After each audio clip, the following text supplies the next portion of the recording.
Oui, merci Monsieur le Président. Monsieur le Ministre, vous avez dit tout à l'heure dans votre propos liminaire que la route était pleine de voitures, mais elle est aussi pleine de camions.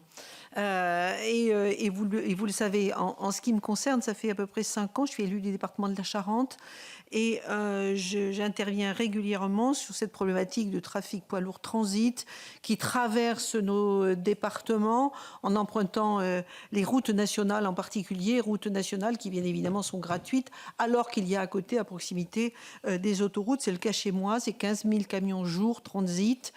Au lieu de prendre l'autoroute A10, ils la prennent jusqu'à Poitiers, mais à Poitiers, ils sortent, ils prennent la nationale, ils traversent le département et ils retrouvent l'autoroute après pour économiser 50 € de péage, avec tout ce que ça comporte, bien évidemment, d'externalités négatives, les accidents, la pollution, les déchets, les travaux, bien évidemment, routiers, etc.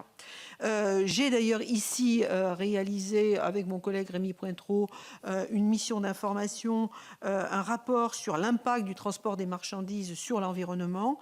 Et cette question-là y figurait. Elle a fait même état d'ailleurs d'une proposition de loi ensuite, qui, par exemple, permettait d'identifier ce que nous avons appelé les itinéraires de fuite à l'échelle nationale et d'expérimenter des interdictions pour les poids lourds transit dans certaines zones dès lors que insécurité routière, pollution, etc. Alors je sais que vous connaissez le sujet puisque dans votre département, vous êtes encore président de département, oui, et je vous ai écrit au mois de septembre où vous avez mis à 70 km/h les poids lourds sur la RN20 pour les dissuader de prendre la nationale et les contraindre de prendre l'autoroute à côté.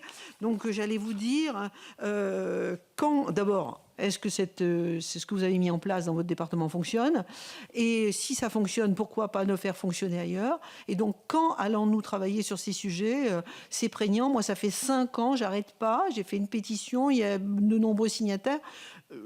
Entre parenthèses, ce sont les extrêmes et en particulier le Rassemblement national qui s'empare de ces sujets. Je le vois dans mon département, je le vois dans ma région.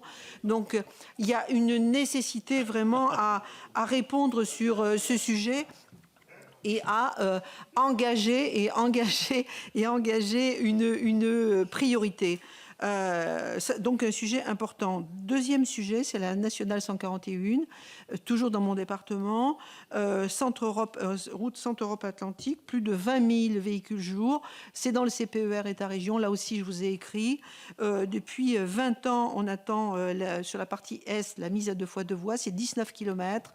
L'État vient d'annoncer que pour des raisons de surcoût, etc., il y a 1,5 km qui ne sera pas à 2 fois 2 voies. Donc on va circuler à 2 fois 2 voies, puis paf, d'un seul coup, goulot d'étranglement, 1,5 km de 1 fois 2 voies, ce n'est pas entendable ni acceptable. Les collectivités viennent là aussi de vous écrire. Vous êtes élu, vous connaissez la problématique. Donc en disant, nous on va se désengager si l'État... Donc ça, c'est pas acceptable. Il y a besoin sur cette 141 à l'Est d'avoir du 2 fois 2 voies partout.